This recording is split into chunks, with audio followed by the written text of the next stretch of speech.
Welcome all. I just welcome all the participant viewers and the speakers as well as all the uh, all the organizing team.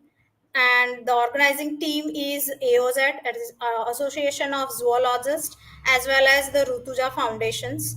Well, myself also the part of the AOZ as a member, as well as I am the also zoologist and ecologist, as well as I am the international certified restoration practitioner. So now I just brief introduction about AOZ. That is, it is a Association of Zoology. It is a not only national but it is the international level of organizations. So in any point or any corner of the world, any zoologist can join this AOZ. As we all know, this is the second day of the webinar. This is the second day and we have already successfully completed the first day. We have still third day webinar, that is tomorrow, and registrations are still going on. So you can join today as well as tomorrow. And we now display some importance about the AOZ associations. Hello friends, I am here to introduce AOZ or the Association of Zoologists. AOZ has a vision that aims at becoming a representative, prominent platform for zoologists to disseminate knowledge of the contemporary development in the field of animal sciences and zoology. And as you can see, AOZ has just started. We are very young, established on 19th December 2019 as a non-profit organization under the Company Act of 2013 by a small group of enthusiastic zoologists. In other words, the Association of Zoologists aims at strengthening the bonds with allied subjects. It believes in enhancing the capacity of young zoologists. It also advocates for zoology and also encourages collaborative research, learning, innovation in the field of animal sciences, as well as the interdisciplinary and multidisciplinary sciences which are affecting not only our country but globally. So our objectives mainly include encouraging collaborative research, gathering and disseminating scientific information in the form of symposia, seminars and conferences, capacity building in the form of workshops at the state and the national level, initiate regular training programs in various fields of zoology, to promote young zoologists through small grants, fellowships and travel assistance, also to provide services to the society as a part of extension activities, to encourage young students to study zoology and to build a career by providing adequate career counseling, and also proactively participate for the purpose of conservation of animals and the environment. AOZ is represented by Dr. Paresh Poria from Veraval, Dr. Rajesh Senma from Vakal, Dr. Nehal Shah from Surat, Dr. Devendra Singh Jhala from Ahmedabad, Dr. Archana Gajjar from Junagadh, Dr. Bharat Singh Goyal from Bhavnagar, Dr. Jigna Desai from Surat, Dr. Nishit Dharaya from Patan, and myself, Dr. Ranjit Singh Devkar from MS University, Baroda. Besides the board of directors, the council members include Dr. Arun Dholakia from Navsari, Dr. B.B. Radharia from Rajkot, Professor Nayan Jain, who was also our Vice President from Ahmedabad, Dr. Bharat Singh Goyal from Bhavnagar, and Dr. Chirag Acharya from Pilwai College. The unique feature of the Association of Zoologists is the inclusion of a diverse variety of subjects which come under the common umbrella, starting with Professor N.J. Chinoy Memorial Lecture to the program that was done in Aribas for celebration of the coral diversity and the avifaunal diversity of Gujarat, celebrating the World Wetland Day, the World Oceans Day, the World Nature Conservation Day, and the list is endless. Lots of competitions are also organized for the students to encourage their participation and to train them and teach them about various facets of zoology. Hands-on training program and workshops are greatly emphasized in AOZ for capacity building and training the students, researchers and young scientists in not only the laboratory based techniques but also in the field biology based techniques such as field ecology and wildlife biology. AOZ performs a lot of online activities as well, the most recent being the success stories of zoology alumni. People who have distinguished themselves in various fields of biological sciences, but at the same time have been a zoology alumni and have studied zoology. Such people are interviewed to narrate their experiences as a zoology student and their progression into a professional. This actually is very important for the students to shape up their career as a zoologist. Also, there are AOZ lecture series which invites distinguished scientists, professors to talk about their research work. AOZ has a strong presence on the social media platforms such as Facebook, Instagram, as well as YouTube. You can access freely to the content available on these platforms.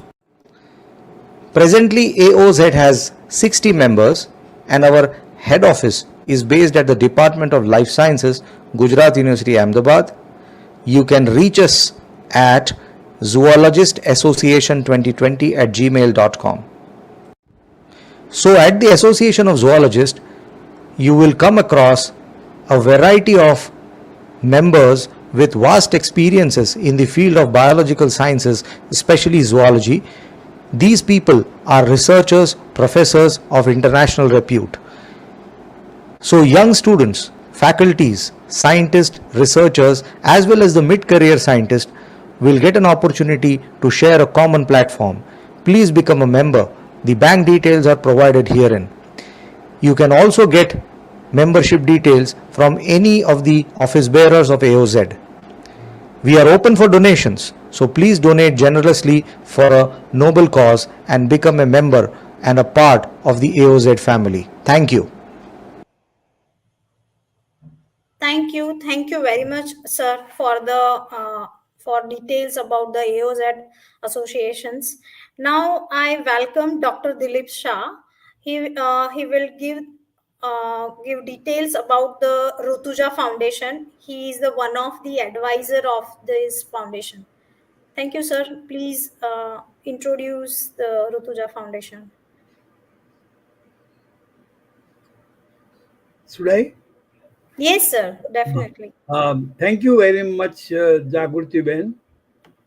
It's my great pleasure to be with this audience and to give my impressions and ideas about this Rutuja.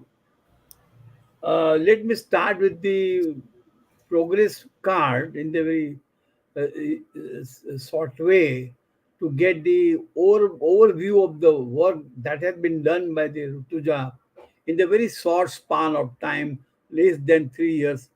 And that would mean, uh, see, if you look at the mission and objective, and these three are the very important: empowerment, education, and enlightenment. These are the three main sphere where it has started doing very well, and it has got expanded its activity in the six particular sections. One is on this relaxation program. Second is on the first program is a program addressed to the spiritual development. Second program is book lover club, which is meant for the literature and cultural development. And the third program is the Rutuja. It is a absolutely straight away program for the women health. And the fourth one is the research. It is also trying to do research related to the women issues. And the last is the swastha women, the swastha woman, and this is addressed for the nutritional development of the women. Now, if you look at these particular six areas, you will find a very interesting statistics. For example, it had done 60 online program, 50 offline program, 65 sessions of guided relaxation, 8 research projects, 7 interns trainers, 10 online book lover club program, 35 international, national, regional, and state level collaboration work, and it has published 4 international research papers. In view of the small period of time that it has got, it is good. I am also told that it is going to take a new initiative of the Go Green projects, digital literacy, and educational modules. That is good. I would like to share my views three ways. One is I want to share my views on my my own impressions about the project, about this NGO. It is like 3 years old NGO, and you have to premium for the very horrible program period of Corona, almost 2 years. If you look at the program structure, it is very interesting that it is absolutely in the line of the three important components of the major mission objective, that is the women empowerment, education, and enlightenment. Then it also covers all types of women. That's very interesting. It is covering all types of women, the young woman coming forward for the career development, to the very adult, and to the type of the old people who have their own program, and so on. So it has covered almost all type of people. It is a kind of the program. Please note that I would like to underline that this is the quality is not sacrificed for the sake of the quantity. So it is a very good balance between the qualitative and quantitative program, and that is very interesting. Then uh, the this particular program, as you look at this whole thing, 3 years, if you please, you have to please note that out of almost 34, 34 months, it has passed. Almost half of the time was spent out in the corona crisis, and for human, the director herself was out of station. Even then, they have done a very good job, and I have got very positive impression about the this particular growing NGO. Now, I would like to bring out the very distinguished characteristics of this NGO, and these are like that.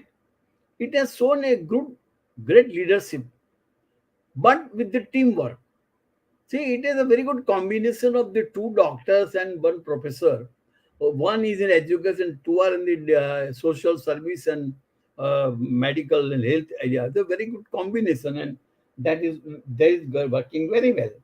It has provided a platform to young young students, young women, to develop their own career and to enhance their own identity for the future professional development. The third important thing is that, very interestingly, unlike the other NGOs, it is going very slow with the social media, but very fast in commitment of its work.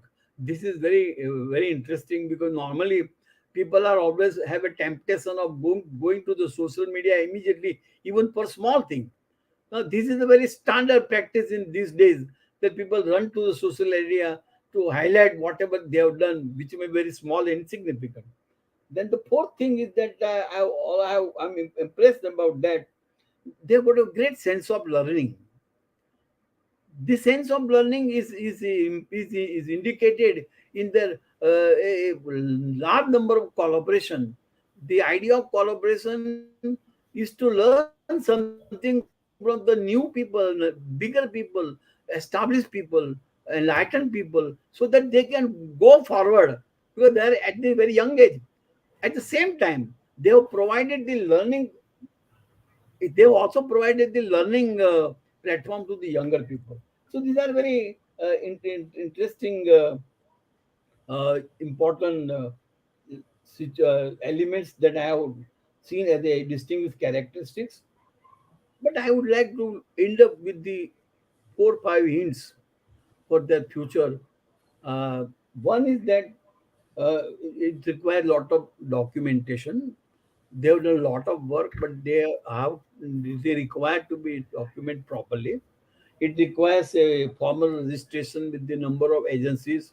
Now the time has come that they can be ready for getting the grant. Until now, they have not received any public grant or any public resources. They are all doing of their own. This is most remarkable. And now the time has come to grow in this particular way. And I would also urge that now they should go for the backward area, rural people, rural women, and even in the city, out of this whole, there are urban community which are the transfer of poverty. But then this is the new area that they can, the last one, that they should not be shy of the social media. And one way, one part reason why? Because the replication on both the way is possible only by social media, and therefore they should be have a very balanced view about the approach to the media at the right time. I wish everything best to the organization, and I will spare nothing on my part to promote the NGO. Thank you very much. Thank you very much, sir, for the super introductions about the Rutuja Foundations. Well, I am very lucky to introduce Dr. Sudipta Roy. She is one of the example of the woman empowerment. She had 28 years of research experience in a clinical psychology, as well as she started her journey from bachelor degree like St. Xavier School, and now she has her own psychological service center in Surat, Gujarat, and she has a different national as well as international publications and papers.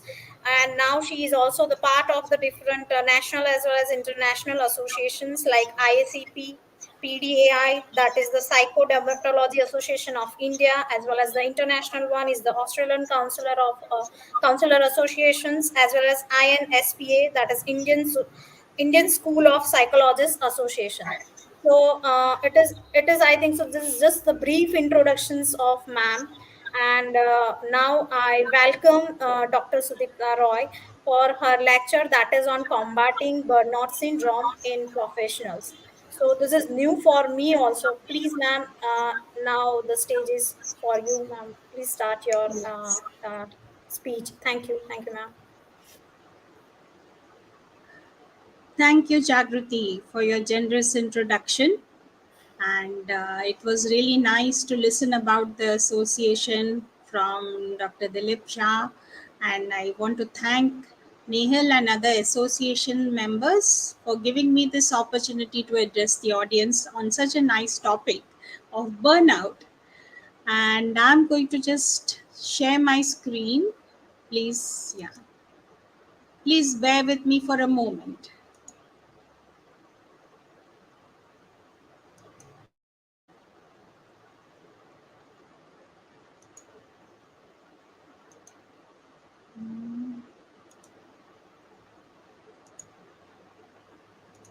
There is an option under the present Yeah. option. Yeah. Are you able to see my slides? Yes. Yes, ma'am. Yes. But it is blur. Excellent. Yes, I'm now. Is that fine now? No, ma'am. Okay. Uh, Now it is seen. Yes. Yes. okay, that's great. So, many of us who have been working for a great many years in some or the other setup may be familiar with this experience of burnout, but we may not know what to call it and when to identify it. Um uh, Please give me one more moment. I need to readjust the slide, please.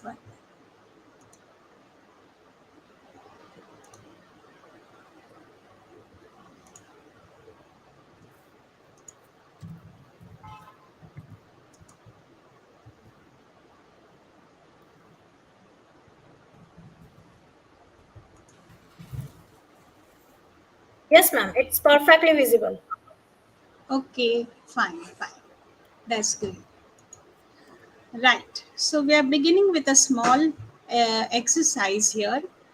When you look at this picture, tell me what you think. What is the first word that comes to your mind when you see this picture? I'll request the people in the studio maybe to put in the chat box or to say it out aloud, Jagruti, so that our audience can also just participate in a minimal way. Yeah. Yeah, sure, ma'am. Sure.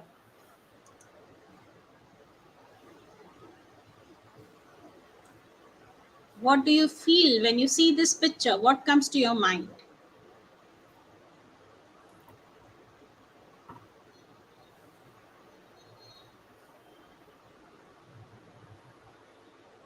Uh, there is no comments, but according to me, it's just the stationery, working desk, laptop, and so much works, teamwork. It's going on. So Right, right, right.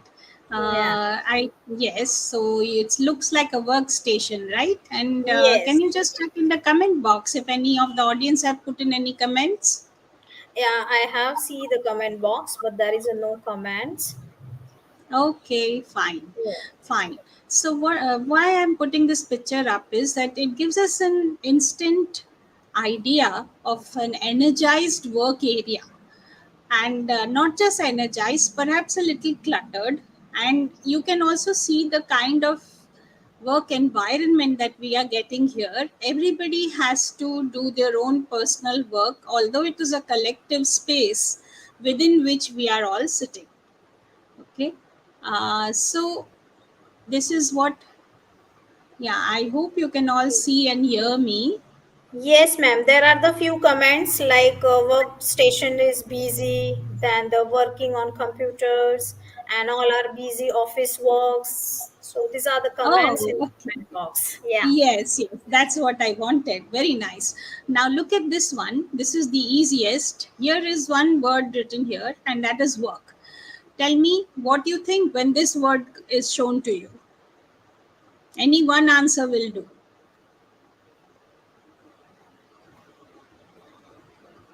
You know what word is Stress. coming to my There are mind? the some. There are the some answers like stress, or Oh, some tell that the enjoying their work. okay, yeah, all right. The word that comes to my mind is worship because you've heard that work is worship. It's Swami Vivekananda's quote that we often find everywhere. Yes, very nice. So now let's come to the main topic of today. What is the first word that comes to your mind when you think about burnout? Burnout. That is. There are the some comments that enjoying their work, then engage in the work. Yes, Okay, yes. There are the some comments from the Bhavna band. They tell us that is enjoying their work and okay. yeah. Right. What about burnout? What do they feel when they see the word burnout? Jagruti, what do you think when you see It's the word burnout? for me it is a new word for me. Then there are the some comments that Okay. Yes. Yes. Anjali Vaidya, that is color. Then Oh, Amipat, okay. Very nice. yeah, Interesting. yeah. You can see in the image in this picture that there is probably a professor hidden somewhere behind the pile of papers, and the student is coming up to the professor. Hey, professor, I need to talk to you. And I'm sure that some of the professors will identify with piles and piles of papers and correction to do at the time of examinations, right? So Okay, let's ma'am. come to what, yes, There is yeah. some Let's come. comments that is stressed. the Ah, canon like that yes, yes. stress. True, true, true. So, now coming to what exactly is burnout? Burnout is a state of chronic physical and emotional exhaustion that comes from prolonged and excessive stress, particularly related to one's work and its demands and possibilities. Just a minute. I have to go back. Yeah. So, where our responsibilities at the workplace sometimes can be very stressful, and that chronic stress that we face at the workplace leads to burnout. A lot of people tend to think that burnout is a diagnosis. It's not actually a diagnosis, it is not a mental health disorder. It is a problem related to your workplace. It means that the workplace is not giving you space to grow, it is not giving you time to recover, it is not giving you incentives enough to nurture you. And so this burnout can actually be a very harmful phenomenon because it affects a person's life, including their physical health, mental well-being, and overall job performance. How common is burnout? Among professors, burnout rates can be significant due to demanding workloads, research pressures, and teaching responsibilities and administrative duties. So, research indicates that burnout rates have been rising in the recent years, particularly due to job demands and also due to our just a moment, due to our changing work environments and technology. You will see that a lot of people today are facing challenges because of technology. During the timing of our of the COVID, we suddenly had to start teaching on the screen. We had to use the internet to teach, and that robbed us of a certain kind of familiarity that we had in the classroom. The interaction with students, interaction with colleagues, all of that went away. So, and we had to adapt to how to make the class interesting on an online platform. So, the technology was creating an, a kind of a huge challenge for a lot of people, and teachers and professors, I think, rallied up very well and adapted to that work environment and did a great job during the COVID, due to which loss of class time was less and students could be engaged at least a bit. There were colleges which were having lectures for 6 hours a day also online.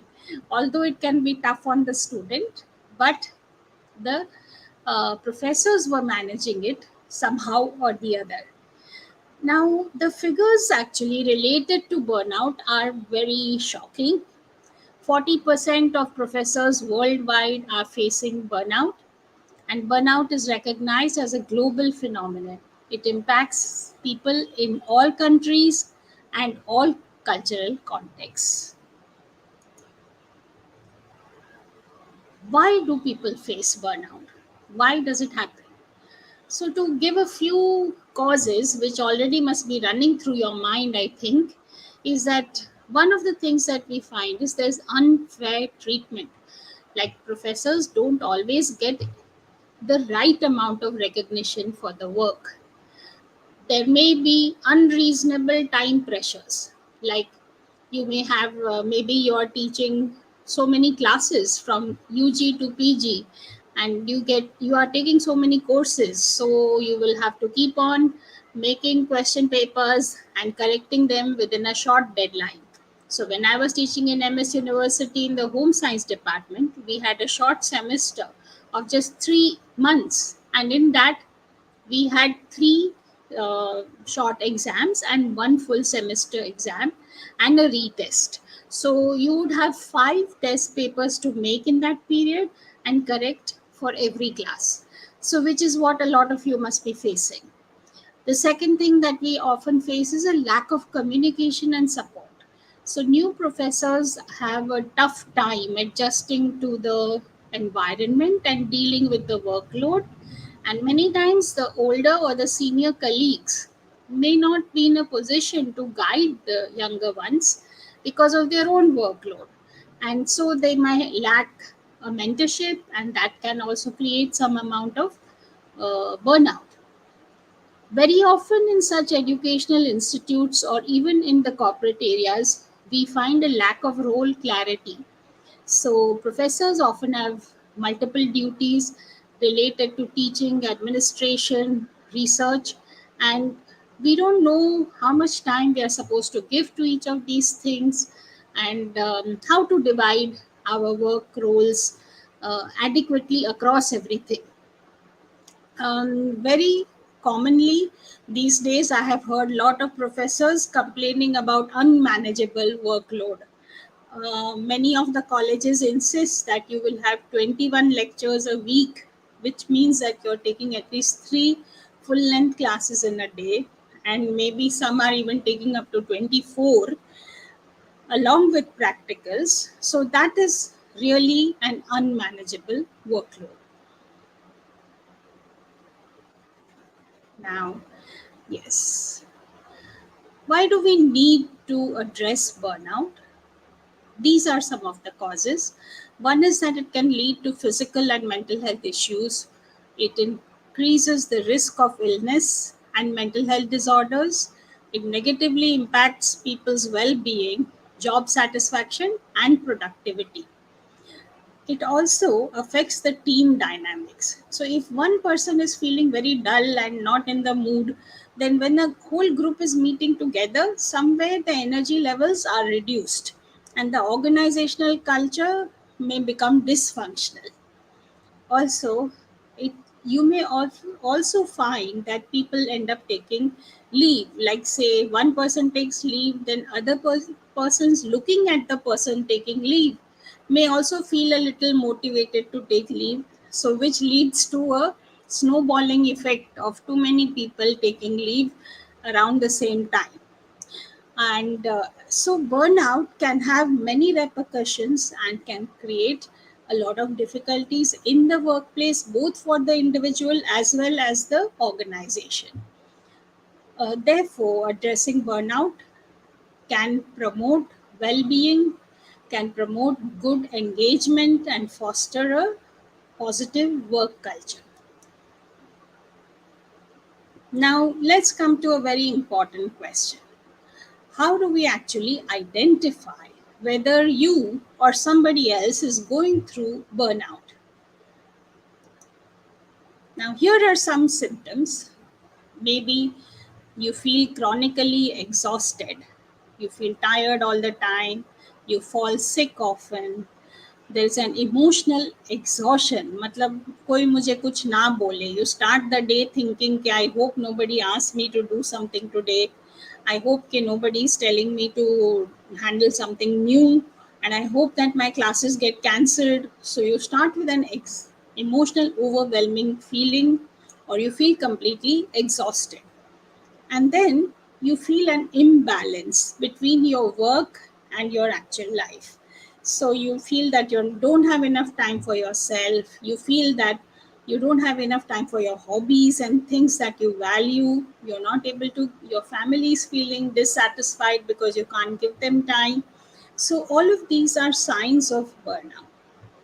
Then you have a decreased job satisfaction also and performance, so you eventually start performing poorly in your workplace, you don't feel good about your work at all, and you might have become cynical meaning that you are negative about everything, and you feel that there is no good in the world, nothing good to look forward to, and you blame the organization, the structure of the organization, and the higher authorities, and you feel that they are responsible for the terrible state in which you and others are.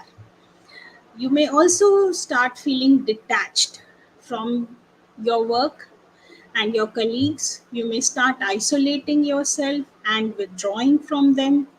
And of course, the worst of all is like you might actually forget to take care of yourself. And this is exceedingly common in most people who are working in two setups, basically education, healthcare. Oh, there's a third setup. There's also the IT. These three places have the maximum burnout. So burnout actually goes in stages. It's not that everybody who started working will immediately face burnout. We tend to take our work through certain stages and we eventually begin to feel the burnout. So, the first stage, whenever we join a new workplace, is a honeymoon stage. In this stage, we are usually enthusiastic, optimistic, committed to the work. We drive ourselves to prove ourselves to everybody in our office and our workplace. And then we have later on an onset of stress. In this, we may start feeling a stagnation, maybe we may even start feeling that our productivity is reducing. We may feel anxious whenever there's a demand or a deadline. We may feel irritable with our colleagues and snap at them. We may overwork ourselves. And from this situation comes a chronic state of stress. In this chronic state of stress, you are constantly frustrated, you are constantly neglecting your personal needs, you are also feeling resentful that, इस जगह ने मुझे क्या दिया, इतने समय से I have been, giving my all to this workplace, but it is giving me nothing back. And then we come to the burnout stage where we start feeling apathetic. मतलब कुछ भी हो जाए, I'm not bothered. Even if the college has a fire today or somebody is fallen sick, something is happening, I don't care. So apathy happens. Then the other state that we commonly see is an exhaustion. हमेशा थका हुआ. Like we are always tired, we have aches and pains, we might have number of physical symptoms, and we feel hopeless. Then we have habitual burnout, which is like a chronic stage of burnout. In this state, we start having mental health problems and we start needing support and we start struggling to function. At this stage, many times professors or other workers might be tempted to leave the place and take up something different.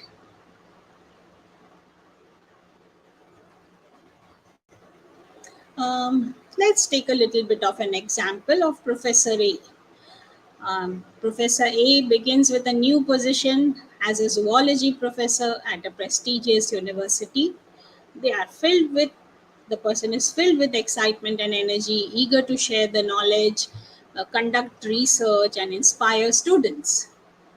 After some time, Professor A starts feeling challenges and there is an onset of stress. So, difficult days start happening, lesson plans are not going the way they expected, students don't seem to be enjoying the classes, they are being a little detached, they are being disinterested, they are maybe being rude, and somehow the message that the professor wishes to convey is not getting not reaching the target audience. So the initial optimism begins to wane and the person starts experiencing stress symptoms, which would be like at the beginning irritability and trouble in concentration. Then would come the stage when Professor A goes into chronic stress, where at this stage they would be finding themselves consistently overwhelmed with work related demands. They will rely on some unhealthy coping mechanisms like having too many teas and coffees, and if at all they have some type of addiction, they may even take a little bit of extra smoke or maybe cigarettes or something like that. And then they start working too many long hours without any breaks, and all of this tends to keep on growing. And then there comes the burnout. So at this stage, the Professor A reaches a point of emotional and physical exhaustion, and they feel a deep sense of apathy, despair towards their work, get frequent headaches. They may start isolating themselves and they may begin to have even some more chronic illnesses. And then comes the stage of habitual burnout, where the person struggles to find the motivation to continue working, feels overwhelmed, even with the simplest of tasks. They may become depressed and anxious and require professional support, like maybe visiting a psychiatrist or a counselor. And they may leave, they may require leave of absence for prolonged periods also at times. So, how do we decide if somebody is facing burnout or not? So, one way to do that is using the MASLAC burnout inventory. This is currently the most popular tool to measure burnout in the workspace. There are many different versions of this for the different areas of work, and this one that I'm showing you is meant for educators. Uh, so, in this, we have three main areas which are targeted: emotional exhaustion, depersonalization, and personal accomplishment. So, emotional exhaustion is about feeling emotionally drained, depleted because of too many work demands. Then there's depersonalization, which involves having a negative or detached attitude towards students, colleagues, and the educational system. Then there is the personal accomplishment domain, wherein uh, a person starts to feel that their competences decline, their productivity begins to reduce, and satisfaction in their role as an educator tends to reduce. So this is the questionnaire. It has about 22 questions. If you like, you can try it out. You have to rate each statement on a scale of 0 to 6, where 0 is never, 1 is seldom, 2 is now and then, 3 is regular, 4 is often, 5 is very often, and 6 is always. The questions and statements are very simple. It's like, I feel emotionally drained from my work. I feel used up at the end of the work day. I feel fatigued when I get up in the morning, and so on. If you like, if the organizers recommend, I can just pause for you to fill up this questionnaire.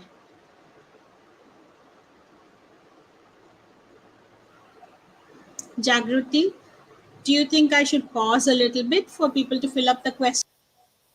There are those, it's not clearly readable. Okay, so then I'll go ahead. Yeah, okay. So this is the way in which the questionnaire can be scored. The domains are there, the statement numbers are given, and you write your score.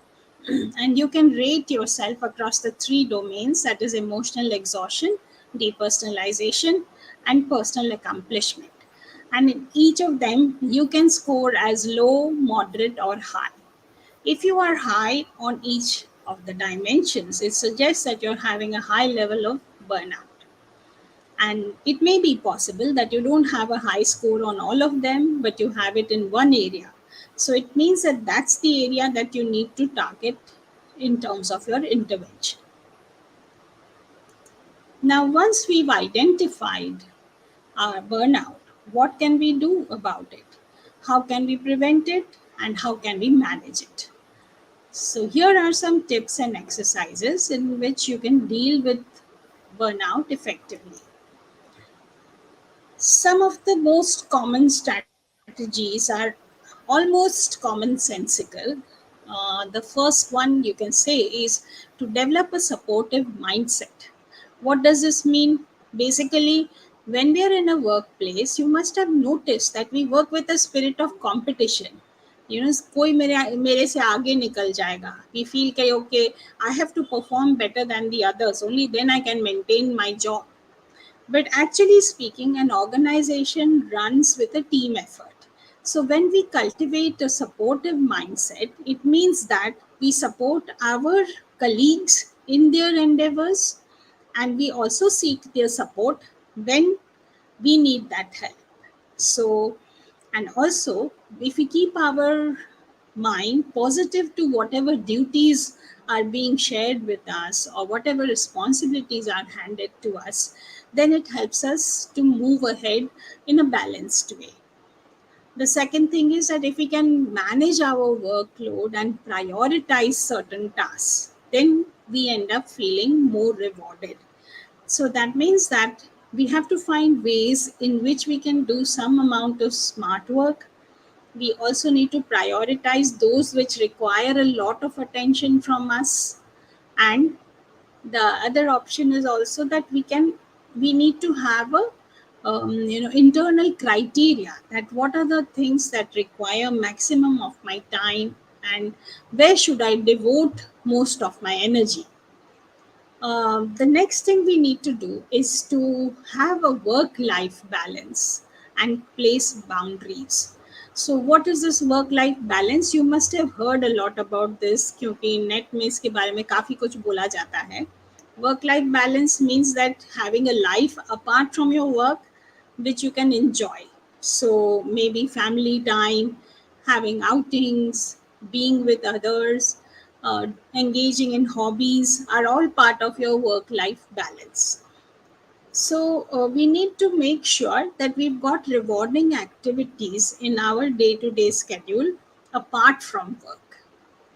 Then the other thing we often need to do is to maintain boundaries, because many times it happens that professors are having to take phone calls about work way beyond their call of duty.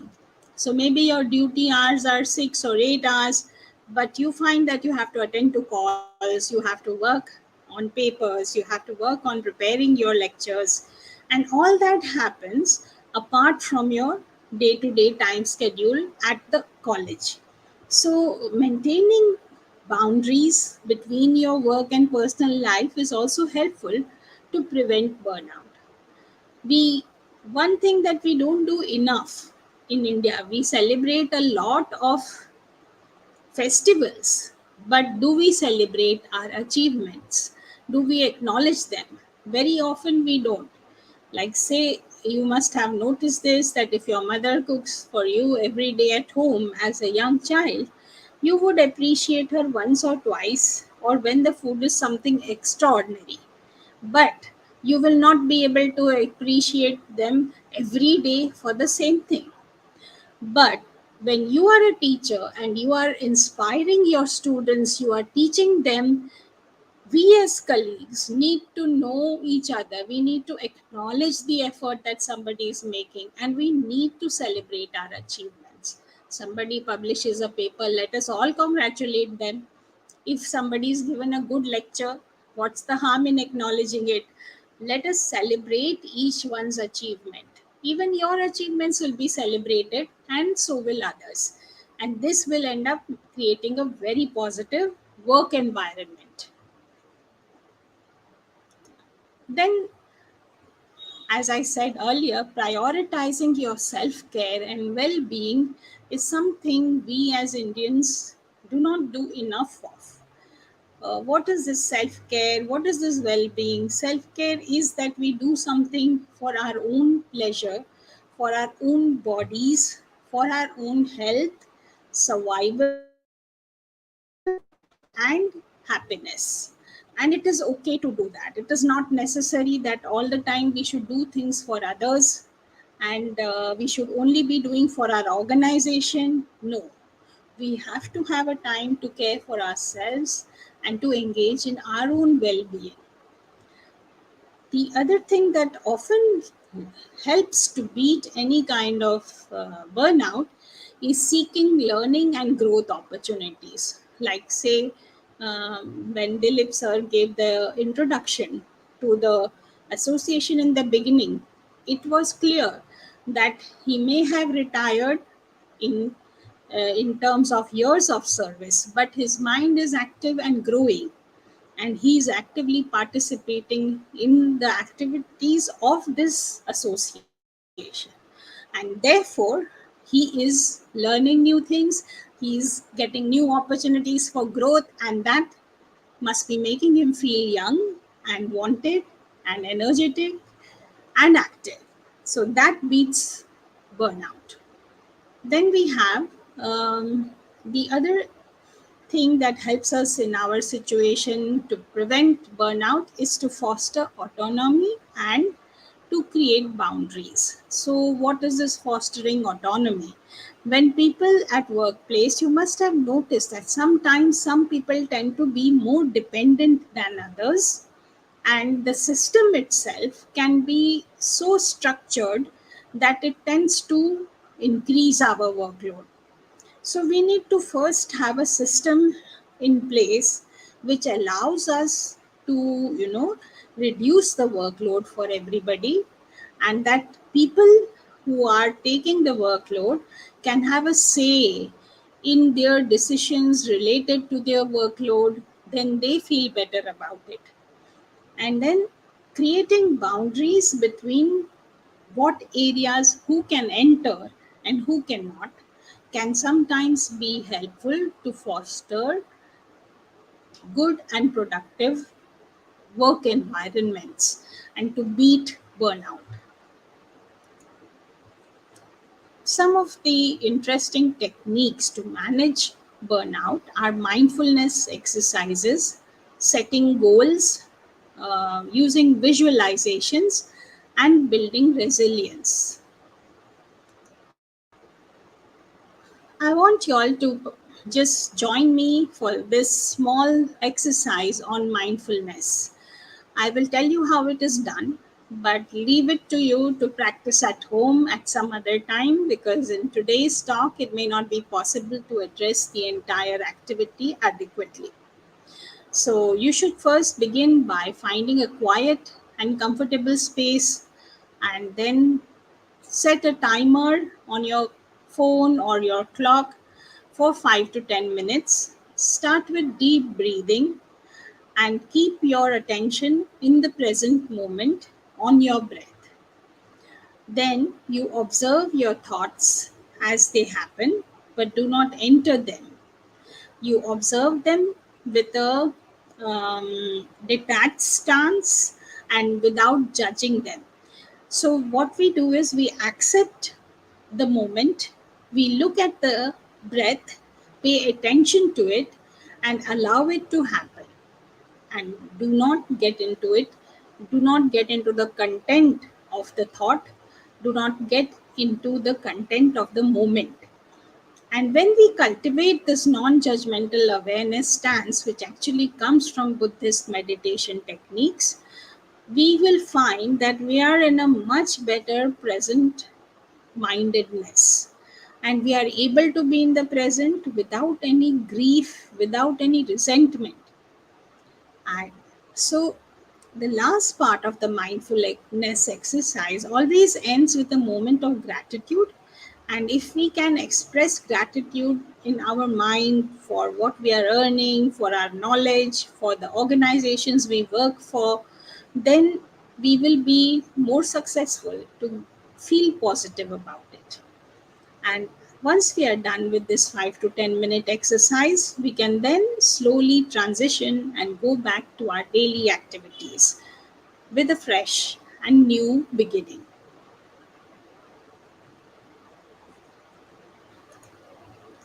The next thing that we can do to beat burnout is to set goals.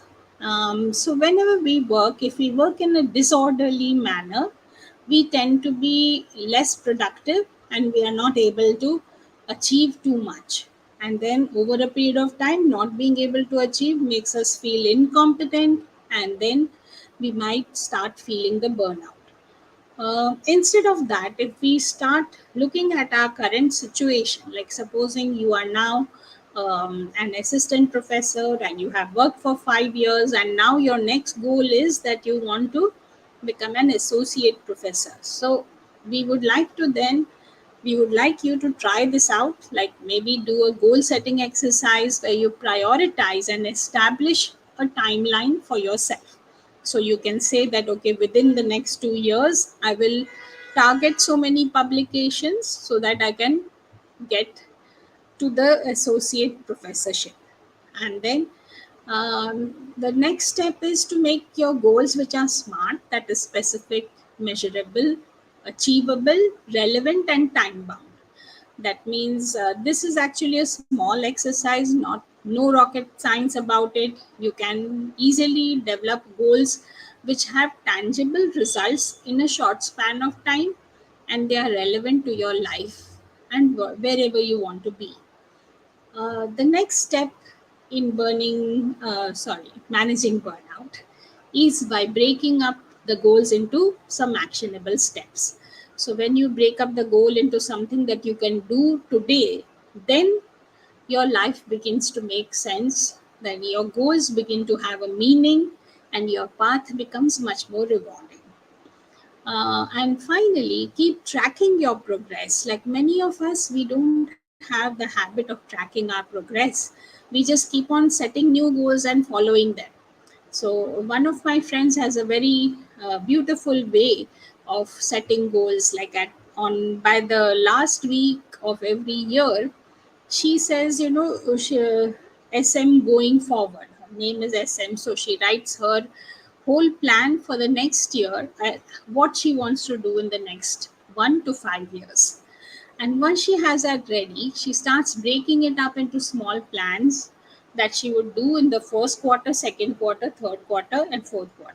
Now, nobody is giving her an effectiveness award, but she has her plans laid out and she knows exactly what to do when.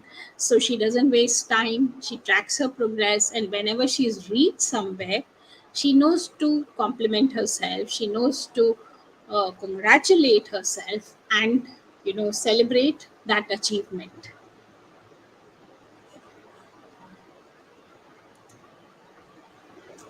The third way, as I said, to beat burnout is to use a visualization activity. In this activity, what you could do is find a quiet and comfortable place, relax your body, take some deep breaths, visualize a tranquil setting. That can be something like, sitting by a brook or a stream that is passing by.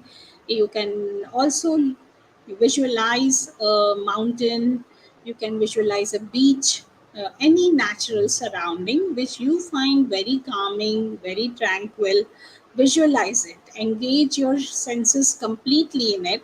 Like if you're thinking of a river, you need to think of the sounds that it has, the smells that it has, and the breeze that blows. So you engage all your senses in that visualization, absorb the relaxing energy, and release all your negative thoughts. And you can also stay in the visualization for a few moments. uh, Lastly, you take a little bit of time to disconnect from the visualization and go back into the present, or come back into the present. So that's how you would do it. We can even give you an example of this at the end of the exercise of the talk today. And I think Nehal might be able to help me with that. One more way in which we can challenge burnout is by building resilience. So, resilience is basically the ability to cope with whatever life throws at us. So, we often call it the ability to bounce back. And I don't know how resilient you think you are, and I really like if some of you put it in the chat box that I think I'm really resilient, and rate yourself on a scale of 0 to 9. Where do you fall in terms of resilience? So, a resilient person basically is somebody who can work through their challenges by using their personal resources, by using their strengths and their other positive capacities such as hope, optimism, and self confidence. Please forgive me, but the last block here is not visible because it's sort of merging with the background, but I can try to see it. Yeah, it's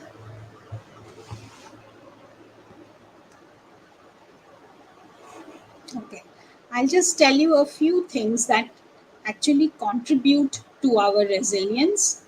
That is, it includes a positive self image, it includes the way we solve our problems, it includes the way we regulate our actions and emotions, our adaptability, and the faith that we have in understanding the meaning and our sense of purpose in life. It also helps us to have a positive outlook, and help when we have a positive outlook to life itself. I think some of the points, I will just check it out and then tell you about them. Till then, okay. Now, when we want to use resilience as a way to tackle burnout, we would have to use the four S's to have a plan of resilience in place. That means कि कभी भी आपके life में कोई challenge आए तो आप ये रेजिलियंस प्लान को रिकॉल करके यूज कर सकते हैं to bounce back.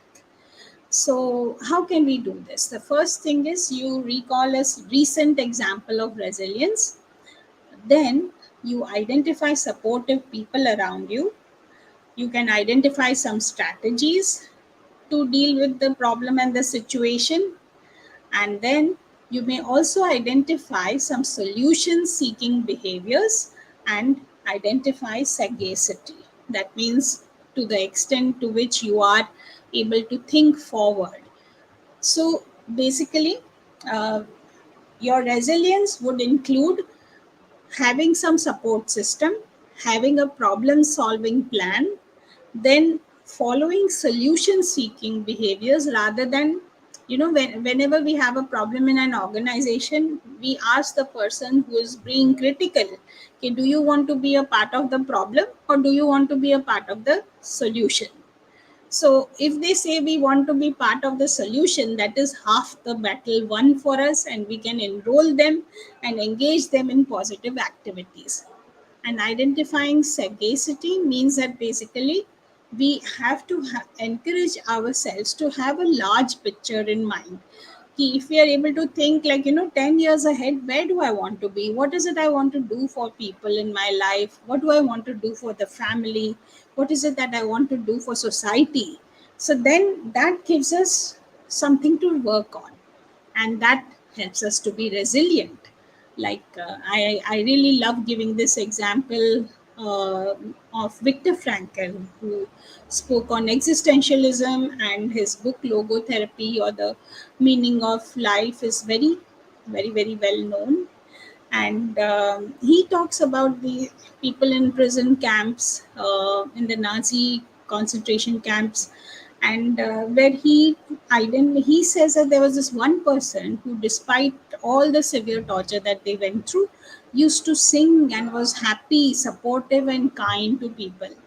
And when that person was asked that what keeps you happy, then he said that basically, I'm thinking of the time when I get back to my family, when I will meet my wife, when I will meet my children, how old will they be, what will they be doing? And that thought filled him with happiness. So he had a goal to look forward to.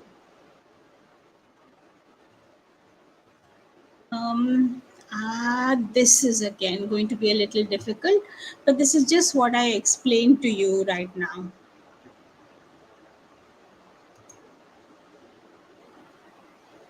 So now I have come to the end of our talk here. And basically, I want to just kind of summarize what we've been looking at. We've talked about what burnout is, that it is a state of chronic physical and mental exhaustion, and it has several deep seated impacts on our emotional life, on our well being, and as well as on our work productivity. And we also talked about how to recognize the symptoms of burnout. We spoke about some prevention strategies, such as cultivating a supportive mindset and establishing a work life balance. And we also spoke about some strategies and techniques to manage burnout, which included mindfulness exercises, goal setting, visualization exercise, and building resilience. So basically, our main point here is that burnout is not a sign of weakness, but a call for self care and support. And by taking proactive steps, And implementing these strategies, we empower ourselves to better manage work related stress and maintain a more healthy and fulfilling professional life. Yeah, I am really sorry for this blurred image in this last. Actually, I had edited it, but for some reason, I have been showing you the unedited version. Thank you for bearing with me. Thank you so much. And thank you, organizers, for this opportunity. Thank you very much for my beautiful speech regarding burnout syndrome. And there is some sentence of the questions that. So, is there any burnout syndrome is more common in medical student? Is it like that? Pardon? Burnout syndrome is more common in Yes. medical students. Yes, it Is is. it like that? Healthcare professionals, medical students, they are more prone to burnout. Yes. Okay. Then, ma'am, there are some questions from my side. That is there Yeah. any national strategies or national level strategies for the burnout syndrome at the different organizations? Is there any? Is it like that? So, Like to reduce the burnout syndrome? okay. So, I don't think there is a national collective strategy to my knowledge, but there are some laws, labor laws, which are in place that only so many hours people should work. This is the remuneration you should have in blue collar works, in white collared works. And so, you have that kind of a incentive which is set out for certain amount of labor by the government. And some corporates are very sensitive to this issue, especially those in the IT field and in the field of our communication, like the telephone companies and all. They face a lot of burnout because the technology changes very fast. And same Yes. thing happens in IT companies. So then, because of that, their workers are constantly feeling burnt out. And because of that, we also see a lot of organizational psychologists, social workers, HR managers trying to deal with these issues by giving them incentives, by making packages for them and taking them for some short breaks and vacations. So all that is planned because the company acknowledges that work is difficult. But in the western countries, an interesting strategy is employed, like they'll make the work week is a little smaller than it is in India. It'll be 5-day work week or a 4-day work week in different places. But for us, we are a country of numbers, and we our economy survives in a very different way, so we cannot enforce those things here. Yeah. Yes, yeah. Thank you, ma'am. Then, is Yeah. it possible to conduct some offline workshop regarding like yesterday talk is about the mental health and Yeah. about this today's talk is burnout syndrome. So, is it possible to conduct some workshop, offline workshop in corporate world so we can reduce this type of syndrome? Is it possible, ma'am? Absolutely, absolutely. Constantly, there are such programs going on in the corporate sector for reducing burnout. For those, when the employees and the authorities acknowledge this kind of thing, then definitely they do take care of it. Yes. Thank you, ma'am.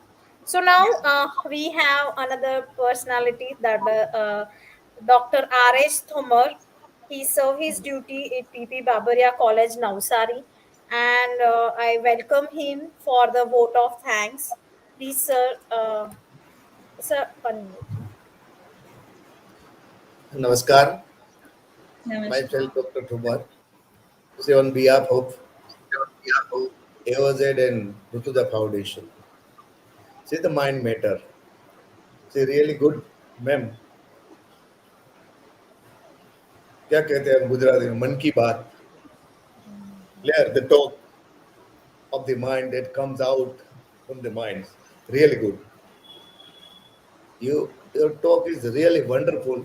You introduce each and every step that is fully useful to comes out from the burnout. Really, I am very thankful to today's speaker, Claire, for its wonderful talk and providing its valuable time for this platform. See, another thing that is that I will to talk. See, as Madam talk about this all the step, it like the signals, rain. Clear कहते हैं कि पहले बरसात की पहली बारिश उसी तरह से आपने पूरा सबको नहला दिया fully drawn. Okay, madam. Further, once more, I am very, very thankful to you for Thank providing you. grateful information. Okay, madam. Thank you. Say, on the track to AOZ and Rutuda Foundation, they organized the 3 days program, and out of this is the second day. Very good, ma'am. Okay, thank you. Then I'm very, very thankful to Dr. Dilip Shah. They provide the information about the Rutuja Foundation that work with the women welfare. Okay, very, very thanks, Dr. Dilip Bhai Shah. And lastly, how can I forget? See, Dr. Jagruti Madam, clear, they fully introduce about the AOZ and welcome all of us and coordinate and manage everything. Thank you, madam. Very well. Then, thirdly, I will very, very thankful to the background scene, Dr. Neil bin Shah. Clear. Technically, they provide every information and organize very well. And we all are concerned. We are all are togetherly or communicating this program with a very well organization. Say thank you, madam. And finally and lastly, I am very, very thankful to the YouTube or a broadcasting system and the technician. They are all are associated with this organization or the program. See, thank you very much for all. And lastly, the participant that participate in this program. Thank you very much and good night. Thank you, sir. Thank you, Thank you. thank you, sir. Before end of this session, there are the few questions. I think so. It's very important.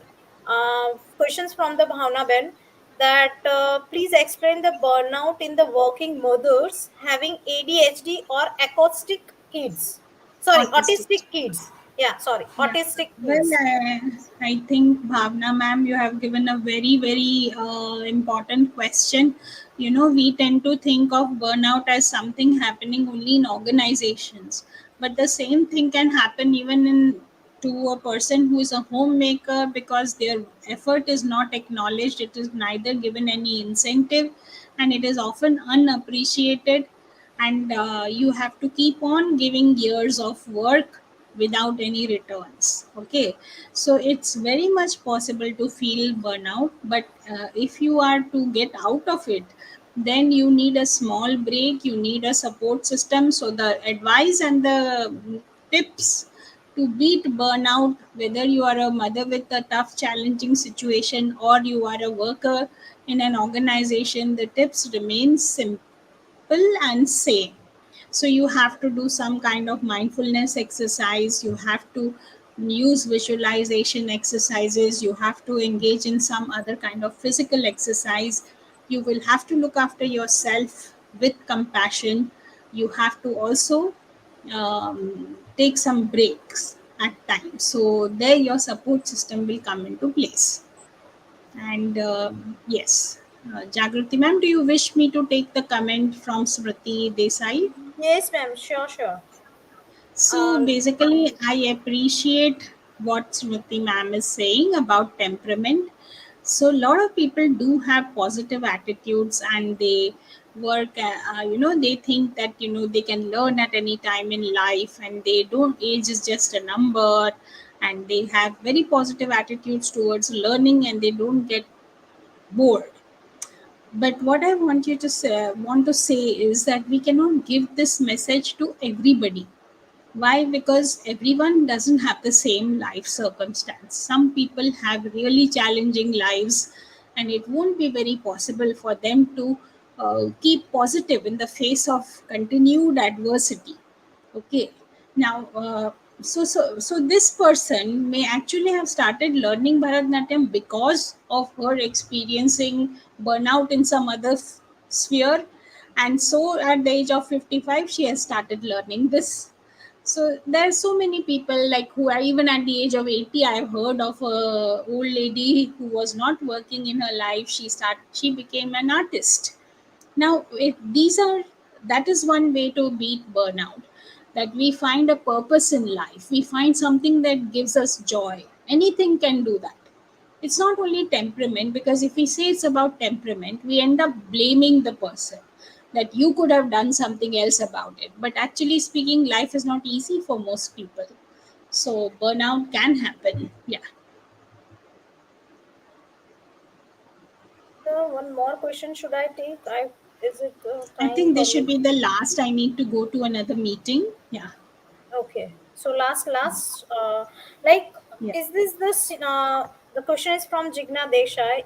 If this is the scenario, why it is not the priority of the people of the authority? Then Yeah. according to you, what should be the government role to decrease this type of situations in some specific field? So, very often these things are not the priority of authority. I totally agree with that comment.